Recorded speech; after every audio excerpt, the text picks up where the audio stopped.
안녕하십니까. 매일 아침 조간신문의 주요 기사를 딱딱 풀어서 해석해드리는 조간 딱풀 8월 2일 월요일에 인사드립니다. 오늘 조간 일면 톱 기사는 신문사마다 다양합니다. 그만큼 확실한 이슈가 없다는 말이 되겠죠. 그런데 일면에 실리는 사진, 메인 사진은 거의 동일합니다.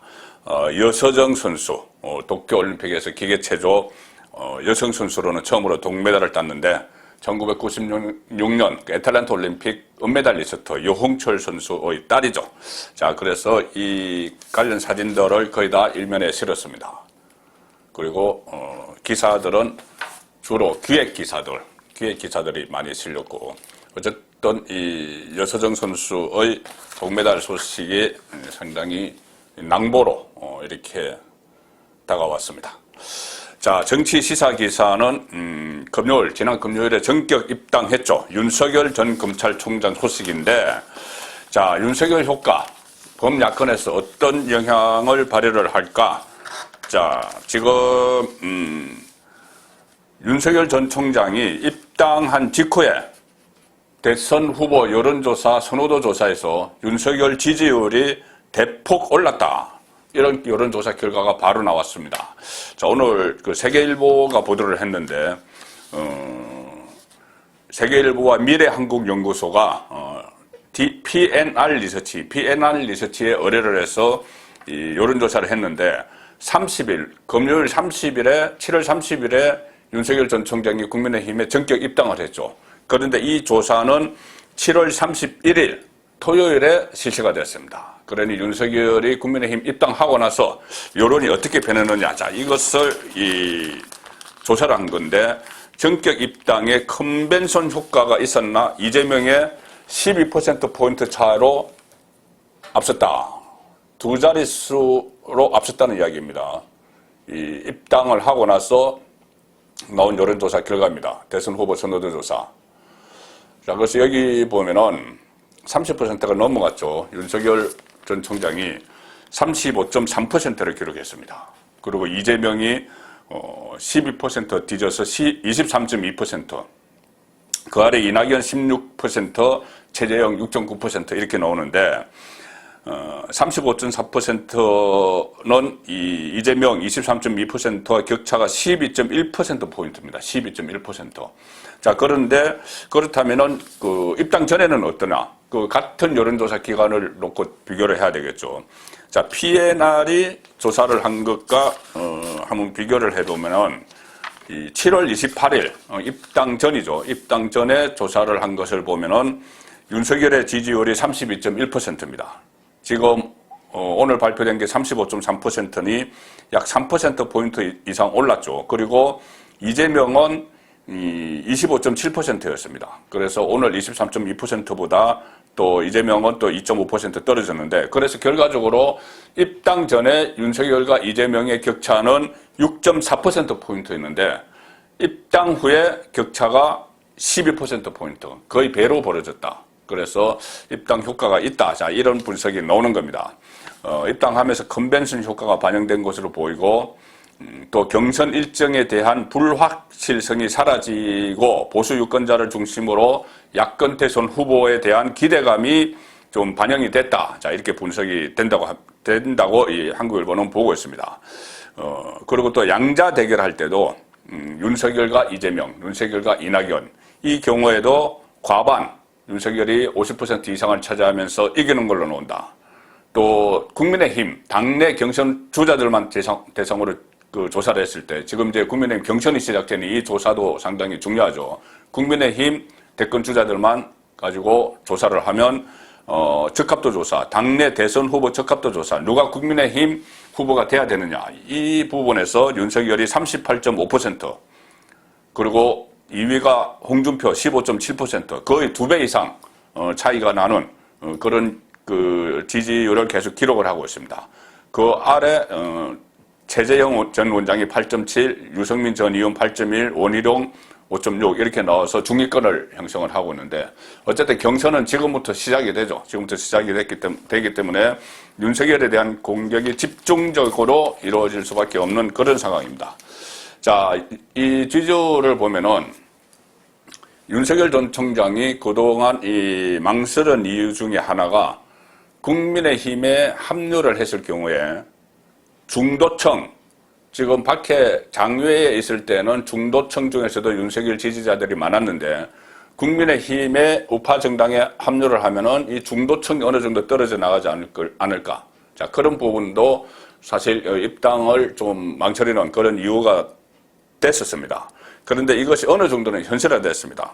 자, 보시면은 이 세계일보, 같은 세계일보 기사인데 그 아래 보시면은 윤석열을 입당, 윤석열이 국민의힘 입당 잘했나 못했나? 잘했다가 52.9%. 입당하기 잘했다 52.9% 나왔습니다.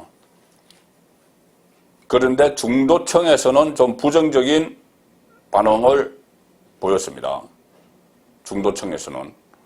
자, 그래서 이 부정적 응답이 중도층에서 50% 육박을 했는데, 특히 야권 성향이 강한 TK, 그리고 60대 이상 노년층에서 긍정적인 답변 비율이 높았다.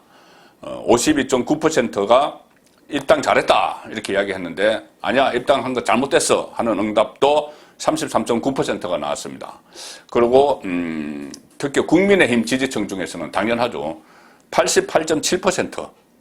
10명 중에 거의 9명이 잘한 일이다. 이렇게 했고, 이 TK 지역에서는 잘했다. 60.1%. 10명 중에 6명이 잘했다. 이야기를 하는 겁니다.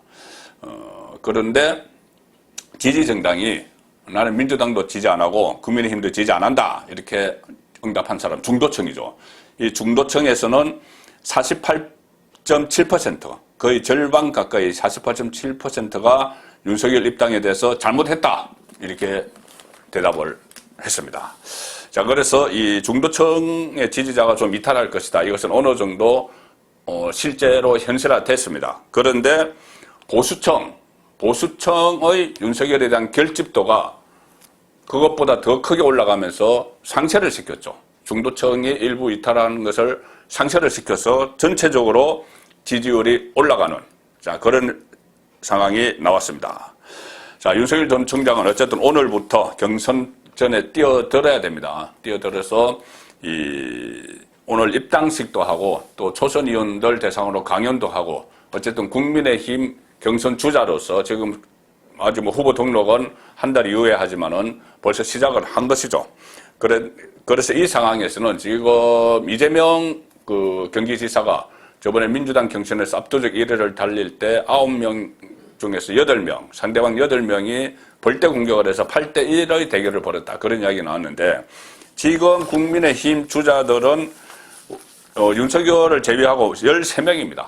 그래서 13대1의 경쟁을 벌일 것이다. 그리고 또 유력주자들, 기존에 당에 있던 유력주자들도 검증을 벼르고 있습니다. 자, 한겨레 사면 보시면은 윤석열 대 13인 추격자, 국민의힘 안에서 13명입니다. 윤석열 대 13인 추격자. 그래서 야당 경선도 달아오른다. 지난주에 경선 일정을 확정을 했죠. 1차 컷오프, 2차 컷오프 해서 11월 9일 최종 후보를 선출한다. 자, 그렇게 됐는데 지금부터 레이스가 사실상 시작되죠. 원희룡 제주지사직 사퇴했습니다. 사퇴하고 배수진을 쳤습니다. 그리고 유승민, 홍준표 이달 중순에 기자회견을 열어서 공식적으로 대권 출마를 선언을 합니다. 최재형 전 감사원장 4일 이번 주 수요일 모레 또 대권 도전 출정식을 갖습니다. 자, 이렇게 되면은 본격적인 경쟁이 시작되죠. 모두 현재 윤석열까지 14명입니다. 14명. 한번 불러드릴까요? 이 윤석열 또 이 홍준표, 원희룡, 유승민, 최재형, 김태호, 박진, 윤희숙, 하태경, 홍준표, 안상수, 유승민, 장승민, 황교안, 또 장기표 이렇게 되는데 또 심동보라고 예비역 준장도 한 사람이 있습니다. 그래서 모두 14명. 그리고 윤석열에 대한 철저한 검증을 요구하는 당내 주자들의 압박 수위도 한층 높아질 텐데 그중에서 또 중위권을 형성하고 있는 특히 홍준표 의원은 계속 윤석열에 대한 공격 강도를 높이고 있죠. 그리고 유승민 전 의원도 마찬가지입니다. 자, 두 사람이 본격적으로 공격을 시작할 텐데 조선일보 6면을 보시면은 이 윤석열 초선 당심잡기. 그러니까 오늘 초선 의원들이 모입니다. 초선 의원이 지금 103명 중에서 가반 이상을 차지하고 있죠. 그리고 초선을 대상으로 강연을 하고, 그 다음에 재선거력, 삼선거력 이렇게 만나면서 당내에서 좀 이렇게 저변을 확대해 나가는 그런 작업을 오늘부터 시작하는데, 기존의 터줏대감들이 있죠. 특히 홍준표, 유승민 철저히 검증을 하겠다 이렇게 벼르고 있다. 조선일보가 분석한 기사입니다. 검사 선배인 홍준표, 그리고 이준석 대표의 멘토인 유승민 두 사람이 특히 벼르고 있는 것이죠. 13대 1의 경쟁이지만 그 중에서도 또 특히 두 사람이 벼르고 있다 이런 이야기입니다.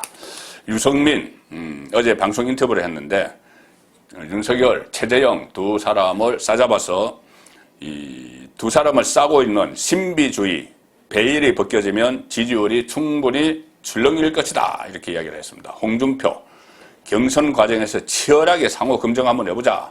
자, 이렇게 이야기하면서 뭐라고 했냐면, 역대 대선 경선 중에서 가장 치열한 검증 공방이 벌어졌던 2007년 한나라당 경선 때, 자, 홍준표는 이명박 캠프에서, 유승민은 박근혜 캠프에서 핵심 역할을 맡았던 경험이 있다. 자, 국민의힘 관계자 이야기입니다.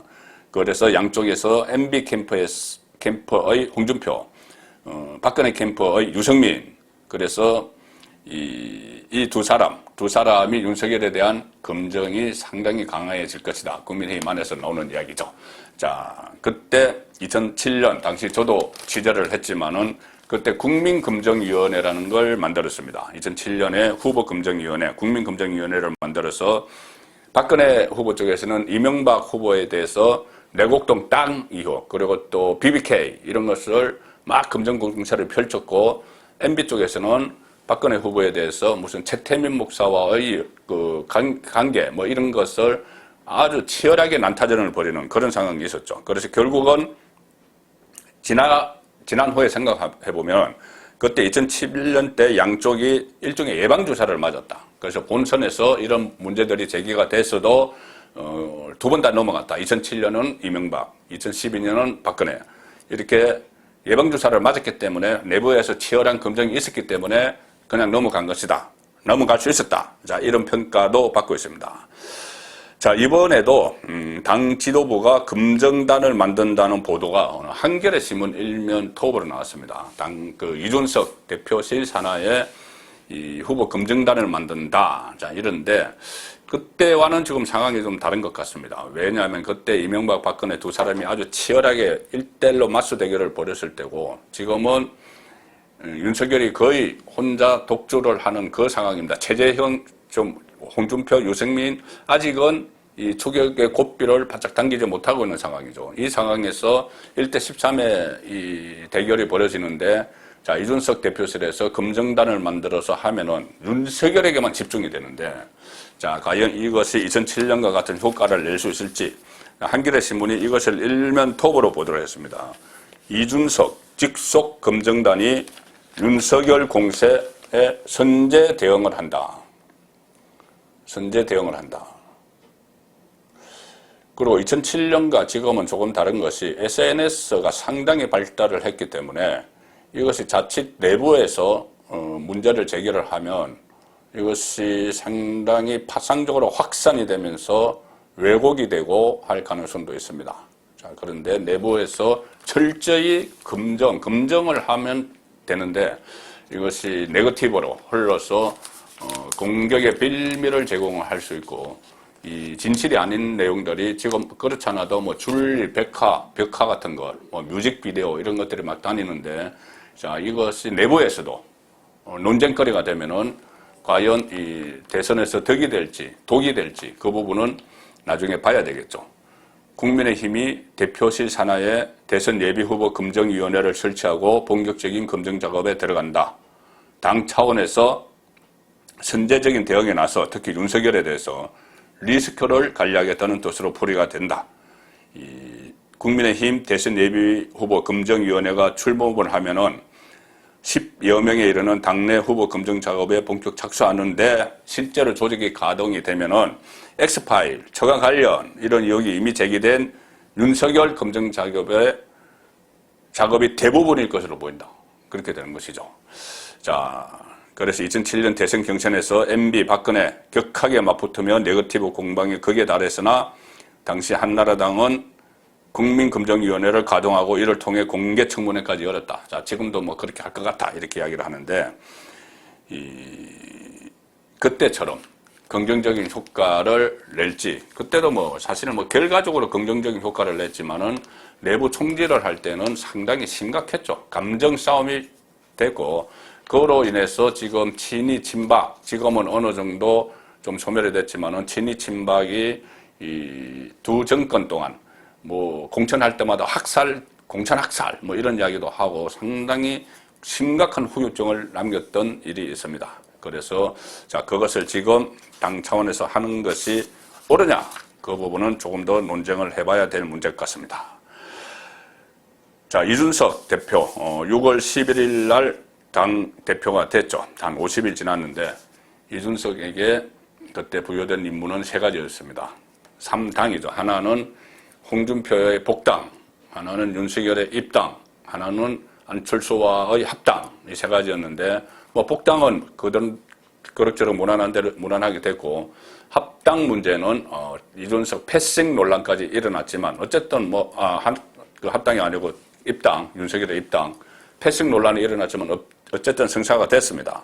자, 그런데 안철수와의 합당, 이 문제가 지금 상당히 이 논쟁거리로 등장을 했고, 이것이 자칫 그 관리를 잘못하게 되면은 야권 후보가 두 사람이 나올 수 있는, 자, 그런 상황으로 갈 수도 있는데, 이준석 대표가 안철수 대표와 상당히 구원이 많죠. 같이 그때 바른미래당에서 함께 활동을 하면서 갈등이 있었고, 서로 뭐 이준석이 욕설을 해서 징계를 받는 그런 일도 있었고, 또 두 사람이 선거에서 맞붙은 적도 있습니다. 그래서 감정이 상당히 많은데, 그것 때문에 그런지 이 합당 문제는 상당히 진도가 안 나갑니다. 그런데 어제 이준석 대표가 안철수에게 합당과 관련해서 최후 통첩을 했는데, 이번 주까지가 협상 시한이다. 왜? 나는 이번 주 끝나면 휴가를 가야 되니까. 휴가 갔다 오고 나면은 경선벌써 열차 8월 달에 출발하는데 시간이 없다. 그래서 이번 주까지가 데드라인이다. 이렇게 이야기를 하니 국민의당 쪽에서는 발끈하죠. 휴가가 합당보다 중요하냐. 자, 이준석, 조설보 기자입니다. 저 내주에 휴가가요. 그 전에 합당 결정을 해야 돼요.